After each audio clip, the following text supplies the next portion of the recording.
A very good morning, 10th standard. So let's start today's chemistry class. So students, we are discussing metals and non-metals of your NCERT textbook.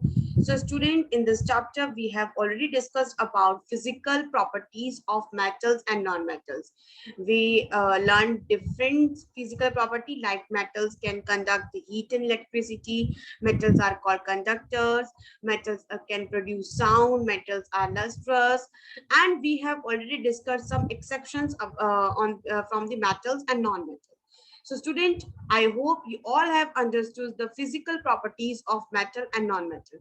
And today we are going to discuss about chemical properties of metals and non-metals. Means कैसे वो react करते हैं oxygen के साथ, air के साथ, water के साथ, कुछ और मेटल्स के साथ. इस तरीके से हम इस चैप्टर में इस चीज को रिवाइज करेंगे, chemical properties of metal non metal. So first chemical property we are going to discuss reaction of metal with oxygen. So student, in this reaction of metal means हम इसमें iron लेते हैं. So आपको पता होगा, you all are familiar with the phenomena of rusting of iron. हमने पढ़ा है rusting of iron क्या होता है. जब आयरन जो है ऑक्सीजन से, एयर से रिएक्ट करता है, वाटर से रिएक्ट करता है और आयरन ऑक्साइड बनाता है.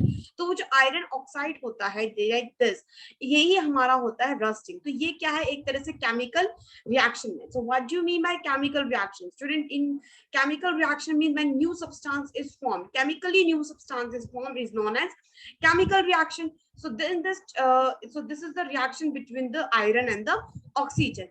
And we have also performed an activity based on magnesium ribbon when we burn magnesium ribbon in air.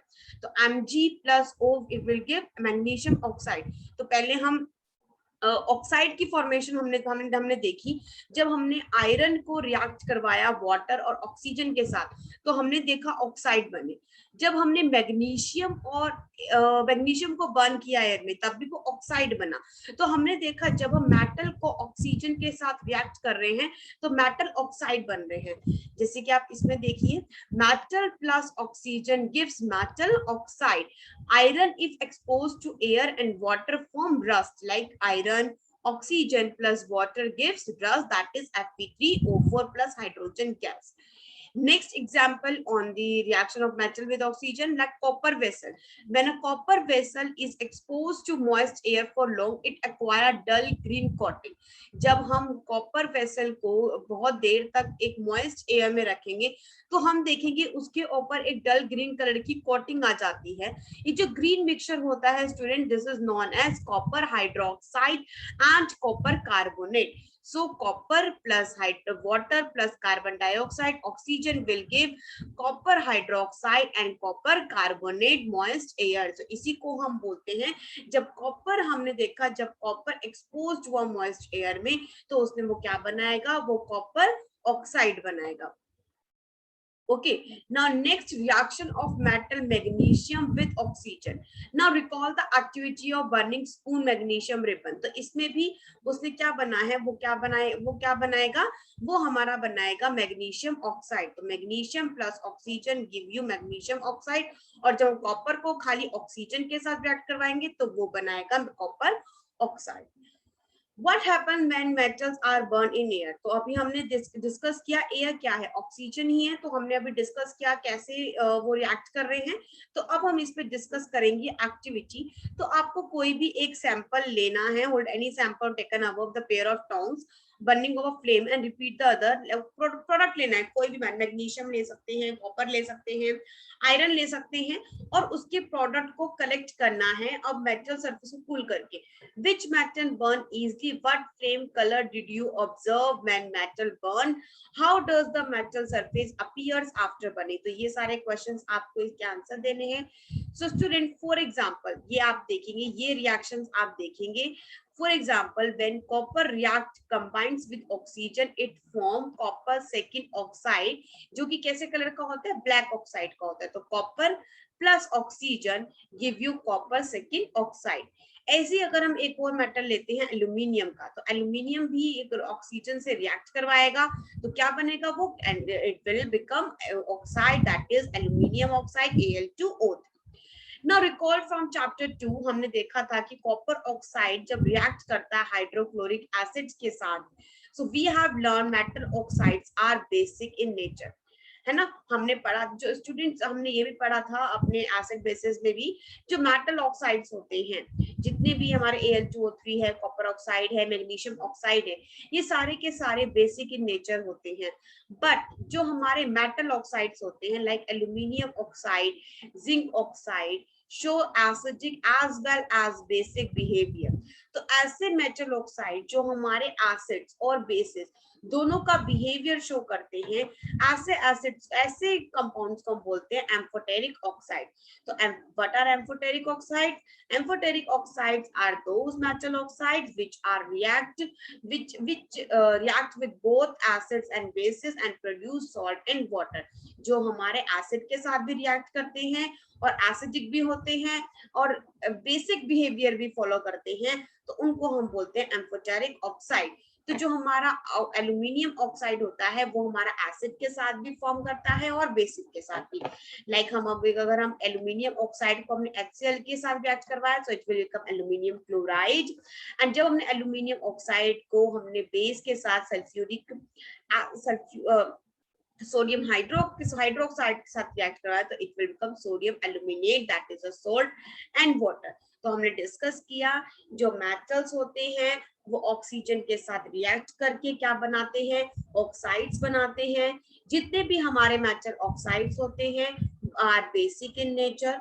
कुछ हमारे मेटल ऑक्साइड्स एसिडिक भी होते हैं, बेसिक भी होते हैं। So these oxides are known as amphoteric oxide. तो इसमें हम एक एग्जांपल इंक्लूड कर सकते हैं aluminium oxides. Students, some of the metal oxides are insoluble in water, but some of dissolve in water to form alkalis. Now, what do you mean by alkalis? Alkalis are water soluble bases. हमारे alkalis क्या होते हैं? Water soluble basis होते हैं। तो जो हमारे metal oxides होते हैं वो हमारे वाटर में इनसोल्यूबल होते हैं। लेकिन अगर वो हमारे मेटल ऑक्साइड, सपोज हमारे पास मेटल ऑक्साइड कॉपर ऑक्साइड है, अगर मैं इसको किसी अगर ये वाटर में सोल्यूबल हो जाता है तो ये क्या बनाएगा, अल्कली बनाएगा। अल्कली मतलब बेस बनाएगा, है ना। तो जैसे हमने यहाँ पे सोडियम ऑक्साइड लिया, Na2O लिया, सोडियम ऑक्साइड लिया, हमने इसको वाटर के साथ रिएक्ट करवाया, वाटर में डिसॉल्व करवाया, तो इससे क्या बनाया, NaOH, sodium hydroxide, and that is dissolved in water, that is a base, that means it's a water soluble base, so this is known as alkali। तो ये क्या है, हमारा अल्कली है। अब हमने एक और रिएक्शन ली K2O। K2O क्या होता है, K मतलब पोटेशियम, तो ये बन गया हमारा पोटेशियम ऑक्साइड। जब हमने इसको वाटर के साथ रिएक्ट करवाया so it will become potassium hydroxide, that is alkali. Alkali means water soluble base. तो इस तरीके से जो हमारे मेटल्स हैं वो हमारे ऑक्सीजन के साथ रिएक्ट करते हैं। अब कुछ एक्सेप्शंस तो आपको बताइए, हमारे हर चैप्टर में हम केमिस्ट्री ऑल अबाउट एक्सेप्शंस। तो हम पढ़ेंगे we have observe an activity 3.9, जो हमने एक्टिविटी करी, all the metals do not react with oxygen at the same rate। जितने भी मेटल्स हमारे ऑक्सीजन के साथ रिएक्ट करेंगे वो सेम रेट पे नहीं करेंगे। Different metal show different reactivities. हर एक मेटल की अपनी अपनी रिएक्टिविटी होती है। कोई बहुत स्ट्रांगली रिएक्ट करता है, कोई बहुत सिंपल रिएक्ट करता है, तो सबकी अपनी अपनी एक रिएक्टिविटी होती है। Metals such as potassium and sodium react vigorously and they can catch fire if they kept in open। हमने देखा था, हमने पढ़ा था, जब हमने फिजिकल प्रॉपर्टीज पढ़ी थी मेटल्स की, तो हमने एक्सेप्शंस निकाले थे पोटेशियम एंड सोडियम के, है ना। हमने देखा था sodium potassium they are soft and they can catch fire if they kept in open. So अब इनको ये अगर इनमें एक्सीडेंटली फायर ना हो, इनको इस चीज से प्रिवेंट करने के लिए we have to immerse in a kerosene oil। तो जो सोडियम और पोटेशियम है उन्हें केरोसिन ऑयल में रखना पड़ता है। अगर हम उनको नॉर्मली ऐसे ओपन में रख देते हैं तो they may catch fire at ordinary temperature। The surface of metals such as magnesium, aluminium, zinc, lead are covered with a thin layer of oxide। जितने भी हमारे सरफेस के मेटल्स होते हैं उनके ऊपर एक एक कवर्ड होती है ऑक्साइड्स की। ये प्रोटेक्टिव ऑक्साइड लेयर प्रिवेंट करता है मेटल को वो आगे ऑक्सीडेशन ना हो। आयरन जो होता है वो हीटिंग करने पर बर्न नहीं होता, लेकिन वो बहुत ज्यादा बर्नर पर स्प्रिंकल्ड हो जाते हैं। कॉपर भी बर्न नहीं करता, but hot metal is coated with a black colour layer of copper second oxide. लेकिन फिर भी हमें इस पे क्या कर देता है, अगर हम उसको रिएक्ट करवाते हैं तो वो क्या करेगा, उसके ऊपर ब्लैक कोटिंग हो जाती है। सिल्वर और गोल्ड भी हमारे रिएक्ट नहीं करते हाई टेम्परेचर पे, तो ये रिएक्ट नहीं करते हैं, लेकिन ये फिर भी एक थिन लेयर की ऑक्साइड बना लेते हैं। जैसे कॉपर को अगर हम ऑक्सीजन के साथ रिएक्ट करवाते हैं तो वो कॉपर ऑक्साइड बनता है। तो स्टूडेंट वो जो कॉपर ऑक्साइड बनता है वो एक ब्लैकिश कलर का होता है, वो बिल्कुल बर्न नहीं होता, बट वो क्या बना देता है, एक थिन लेयर बना देता है। Okay, so student, after the activity, we have observed that sodium is the most reactive of the sample of the metals taken. जो reaction magnesium की हुई वो कम vigorously होगी और वो इतनी ज्यादा reactive नहीं होगी सोडियम के साथ. But burning in oxygen does not help us to decide about the reactivity of zinc, iron, copper, or lead. So we have to search more examples of to know about the order of reactivity. So ठीक है students, so anodizing is एक process होता है forming a thick layer oxide layer of aluminium. Aluminium develop a thin oxide layer when exposed to air. This aluminium oxide coats make its resistance to further corrosion, and the resistance can be improved further by making the oxide layer thicker. So anodizing एक ऐसा process है जिसमें कि aluminium जो है एक process होता है जिसमें oxide layer हो जाती है aluminium की. एल्यूमिनियम के ऊपर एक ऑक्साइड लेयर जम जाती है जब हम उसको एयर में एक्सपोज करते हैं. ये जो एल्यूमिनियम ऑक्साइड कोट होती है वो उसको रेजिस्टेंस फ्री बनाती है, और ये रेजिस्टेंस को हम इंप्रूव करते हैं by making the oxide layer thicker. इस प्रोसेस के लिए जो एक क्लीन एल्यूमिनियम आर्टिकल को रखा जाता है made the annoyed and electrolysed किया जाता है सल्फ्यूरिक एसिड के साथ. और ये जो ऑक्सीजन गैस जो होगी ऑब्वियसली एनोड पॉजिटिव होता है तो वहां पे ऑक्सीजन गैस मिलती है जो कि एक प्रोटेक्टिव लेयर का काम करती है. ठीक है, सो इस पूरे इसमें हमने ये पढ़ा कि जो हमारे एनोडाइजिंग प्रोसेस है जिसमें कि एल्यूमिनियम ऑक्साइड की एक लेयर बनती है, फिर एक गैस रिलीज होती है जब हमें जब ये प्रोसेस होता है, और एनोड के पास ऑक्सीजन गैस रिलीज होती है. और हमने ये भी पढ़ा कि एक ऑर्डिनरी टेम्परेचर पे जो सरफेस के मेटल्स होते हैं मैग्नीशियम, एल्यूमिनियम, जिंक, लेड, वो सारे के सारे कवर्ड होते हैं हमारे थिन लेयर ऑफ ऑक्साइड से. और ये जो प्रोटेक्टिव ऑक्साइड होती है यही उसको बचा के रखती है ताकि वो आगे ऑक्सीडेशन ना हो. Now reaction of non metal with oxygen. अभी हमने पढ़ा मेटल्स कैसे होती हैं, अब हम पढ़ेंगे रिएक्शन नॉन मेटल्स की कैसे होती है. Student, burning of sulphur powder, इस तरीके से आप बर्न करेंगे. इसके लिए हम एग्जांपल करते हैं. एक take a small amount of powdered sulphur. आपको पाउडर सल्फर डिफ्रेग्रेटिंग स्पून में, और अगर आपके पास ये स्पून अवेलेबल नहीं है तो आप इस तरीके से भी इसको बना सकते हैं. As soon as sulphur start burning introduce the spoon into a glass jar. जैसे आपको लगे बर्न करना स्टार्ट होगी उसको ग्लास जार में पुट कर सकते हैं और फिर उसको कवर कर सकते हैं. Remove the spoon after some time. Add a small quantity of water into them. Quickly replace the, check the tumbler and check the solution with the red litmus to blue litmus paper. तो इस तरीके से आप activity करेंगे. आपको दिख रहा है कि इस तरीके से आप सल्फर को पहले बर्न करेंगे, ऑक्सीजन के साथ रिएक्ट करवाएंगे तो वो बनेगा सल्फर डाइऑक्साइड. सल्फर डाइऑक्साइड को हम फर्दर वाटर के साथ रिएक्ट करवाएंगे तो वो बनेगा सल्फ्यूरिक एसिड. ठीक है, सल्फ्यूरिक एसिड. हम ऑब्जर्वेशन में हम क्या ऑब्जर्व करेंगे, red litmus did not change. अगर रेड लिटमस चेंज नहीं हो रहा है that means it is acid. और ब्लू जो हमारा टर्न करता है that is red. Blue litmus paper turns red, so it means non metal on reaction with oxygen form of acidic oxides. हमने पढ़ा जो मेटल ऑक्साइड्स को अगर हम चेक करेंगे स्टूडेंट्स तो वो ब्लू देगा, that means it's basic in nature. But जो हमारे नॉन मेटल्स के ऑक्साइड्स होते हैं वो हमारे एसिडिक ऑक्साइड्स होते हैं अगर हम उनके सॉल्यूशन को चेक करेंगे. Okay, now start next chemical property that reaction of metal with water. So हमने डिस्कस किया sodium metal is very reactive. Sodium metal बहुत रिएक्टिव होता है. It reacts vigorously with oxygen and water.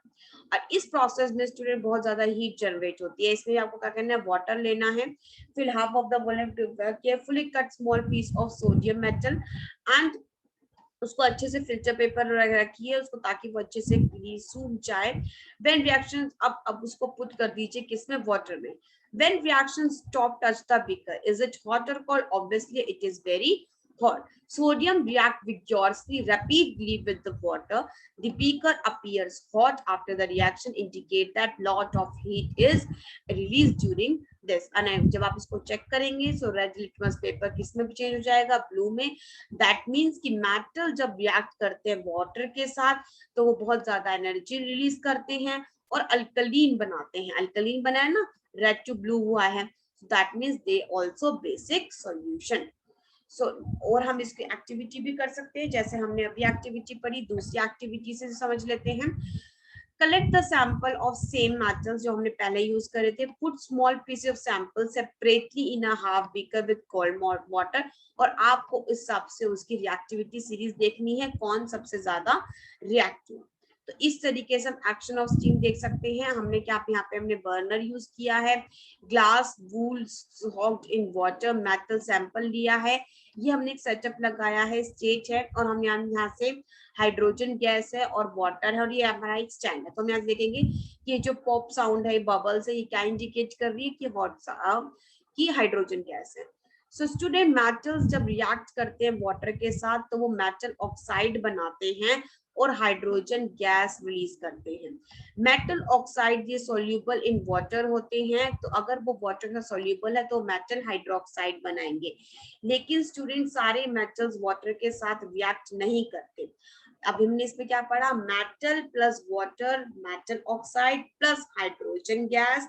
और अगर हम मेटल ऑक्साइड को फिर फर्दर वाटर के साथ रिएक्ट करवाते हैं, so they will produce metal hydroxide. All the metals do not react with the water. We have already discussed that potassium and sodium vigorously react with the cold water.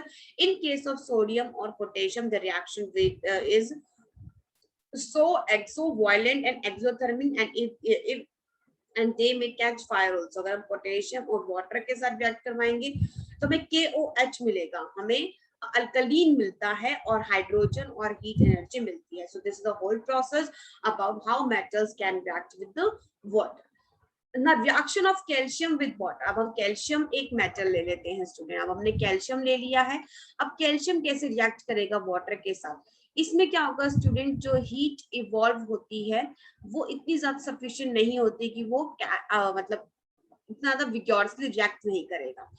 Calcium start floating because the bubbles of hydrogen gas form stick to the surface of the metal. Calcium क्यों float करना start कर देगा, आप देखोगे क्यों, क्योंकि उस पे बबल्स बनने स्टार्ट हो जाएंगे। मैग्नीशियम कोल्ड वाटर के साथ रिएक्ट नहीं करता, it reacts with the hot water to form magnesium hydroxide and hydrogen. ये भी फ्लो करेगा because of the hydrogen gas. तो जब आप रिएक्ट करवाएंगे कैल्शियम को वाटर के साथ या मैग्नीशियम को वाटर के साथ, तो आप देखेंगे they will float on the water because of the bubbles of the hydrogen gas that is stick to the surface. अब हमने नेक्स्ट एग्जांपल्स दी हैं मेटल्स के, एल्यूमिनियम, आयरन, जिंक। स्टूडेंट, ये जो है ये ना हॉट वाटर के साथ रिएक्ट करते हैं ना कोल्ड वाटर के साथ, they will react with the steam. तो अगर हम एल्यूमिनियम को स्टीम के साथ रखेंगे तो बनेंगे एल्यूमिनियम ऑक्साइड, एंड आयरन को भी वाटर के साथ स्टीम के साथ रिएक्ट करवाएंगे so it will become iron oxide plus hydrogen gas. और मेटल्स कुछ हमारे लेड, कॉपर, सिल्वर, ये हमारे वाटर के साथ रिएक्ट नहीं करते। Now, how non-metals react with water? Student, generally non-metals do not react with the water because they may be very reactive in air. Generally, non-metals are stored in water. Phosphorus is a very reactive non-metal. If it catch fire if exposed to air. तो इसी चीज को prevent करने के लिए हमें इन दोनों को क्या करना पड़ता है, वाटर में ही रखना पड़ता है। दैट मीन्स ये वो वाटर के साथ रिएक्ट नहीं करते। तो non metal do not react with the water. Now next property we can discuss, how metal react with the acid. So it's very easy. Most metal reacts with dilute acid to produce salt and hydrogen. तो वो salt बनाते हैं and hydrogen बनाते हैं। Sodium and potassium वो भी vigorously react करेंगे acid के साथ और इसमें भी बहुत ज्यादा हीट रिलीज होगी। That means it is a exothermic process. तो metal plus dilute acid gives you salt plus hydrogen gas. तो ये रिएक्शन बहुत बार कर चुके हैं, यहाँ पे आपको फिर से हाइड्रोक्लोरिक के साथ रिएक्ट करना है और बार बार थर्मोमीटर से केयरफुली ऑब्जर्व करना है और आप you will observe some bubbles. That bubbles indicate that there is a hydrogen gas. So hydrogen gas is not evolved when a metal react with nitric acid. One more important thing कि अगर हम एक metal को nitric acid के साथ react करवा रहे हैं स्टूडेंट्स, तो हाइड्रोजन गैस रिलीज नहीं होगी। Why? Because HNO3 is a strong oxidising agent. तो वो जितनी भी हाइड्रोजन प्रोड्यूस होगी वो उसको ऑक्सीडाइज करवा देगा और वो रिड्यूस करेगा नाइट्रोजन ऑक्साइड, और वो कुछ क्या छोड़ देगा, वो नाइट्रोजन ऑक्साइड या नाइट्रोजन डाइऑक्साइड या नाइट्रोजन ऑक्साइड, ये चीज वो फॉर्मेशन करेगा।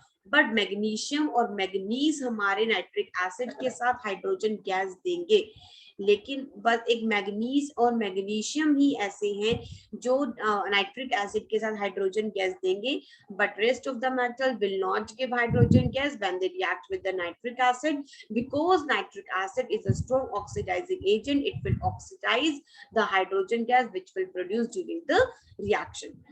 You must have observed in activity 3.11 जो rate of formation of bubbles was faster in the case of magnesium. तो सबसे ज्यादा जो हमारी bubbles formation होगी वो magnesium में होगी and reaction was most exothermic. So जो reactivity decrease कैसे होगी student? Magnesium, aluminium, zinc and iron. In case of copper तो हमने देखा सबसे ज्यादा magnesium react हुआ, उससे कम aluminium, फिर zinc, फिर iron. So in case of copper, no bubbles were seen. The temperature also remain unchanged. This shows that copper does not react with dilute HCl. Student जो हमारा copper होता है वो react नहीं करेगा HCl के साथ, ये हम अपने lower classes में भी पढ़ा था हमने। तो reactivity series जिसमें ज्यादा हमारे hydrogen bubbles produce हो रहे हैं, सबसे ज्यादा वो magnesium में होंगे, aluminium में होंगे, zinc में होंगे और iron में होंगे. Okay. Now discuss how to metal react with solution of other metal salts. इस केस में you have to do activity, you have to take a clean wire of copper and iron nail. आपको clean wire लेनी है. Put the copper wire in a solution of iron sulfate and iron nail in a solution of copper sulfate. Now record your observation. In which test tube did you find a reaction has occurred? On what basis can you say a reaction has actually taken place? So student, reactivity metals can displace less reactive matter from their compound in solution of molten form. We have seen in the previous section that all the metals are not equally reactive. So we check the reactivity of various metals with oxygen, water and acid, but all the metals do not react with these reagents. So we are not able to put all the metal sample we have collected in displacing order. So displacement reaction chapter 1 give better evidence that all the metals give better evidence for activity. It is simple and easy. If metal A displaces metal B from its solution, it means it is more reactive than B. So अगर metal A और हम salt solution B को मिला रहे हैं, तो अगर metal ए हमारा ज्यादा रिएक्टिव है तो वो इसके पास चला जाएगा, तो मेटल बी बन जाएगा और वो बन जाएगा salt solution of A. So this is the best example of displacement reaction. तो हमने डिस्प्लेसमेंट रिएक्शन वैसे भी होती क्या है, when high reactive metal displace the low reactive metal, जैसे कि हमने पढ़ा. अब आप इस एक्टिविटी में भी देख सकते हैं, हमने कॉपर सल्फेट सॉल्यूशन लिया था और इसमें आयरन नेल को डिप किया था. हमने स्लोली ऑब्जर्व किया, जो आयरन नेल के ऊपर ब्राउन कलर की कोटिंग हो जाएगी और ये जो ब्लू कलर है इट विल बिकम फेट, तो ये ग्रीनिश कलर का हो जाएगा. क्यों हुआ ऐसे? Because iron is highly reactive than the copper. तो आयरन क्या करेगा, वो कॉपर सल्फेट में से कॉपर को हटा देगा और खुद बन जाएगा आयरन सल्फेट एंड कॉपर अकेला रह जाएगा. तो आयरन सल्फेट सॉल्यूशन वो एक ग्रीनिश कलर का होता है. तो इसी डिपेंड करता है. This is known as displacement reaction and this displacement reaction we have already discussed in chapter 1. So this is the कि किस तरीके से हमारा एक मेटल एक सॉल्यूशन से कैसे रिएक्ट करा. हमने यहाँ पे मेटल ले लिया आयरन Fe और सॉल्यूशन ले लिया CuSO4, तो हमें सॉल्ट सॉल्यूशन A मिला, दैट मींस FeSO4, और मेटल नहीं मिला, that is copper. So this is the reactivity series that is arranged in the most reactive to least reactive. So this is the reactivity you have to learn by this, known as the reactivity. After performing displacement experiment, the following series known as the reactivity series: potassium, sodium, calcium, and magnesium, aluminum. These are most reactive. Slowly metal least reactive hota hai. Gold is the least reactive metal, and potassium is the most reactive. Potassium के बाद sodium, फिर calcium, magnesium, aluminium, zinc, iron, lead. Okay, so I hope ki you all have understood this reactivity series. So today we have completed the chemical properties. Kindly watch full video, and if you have doubt you can contact me. Thank you.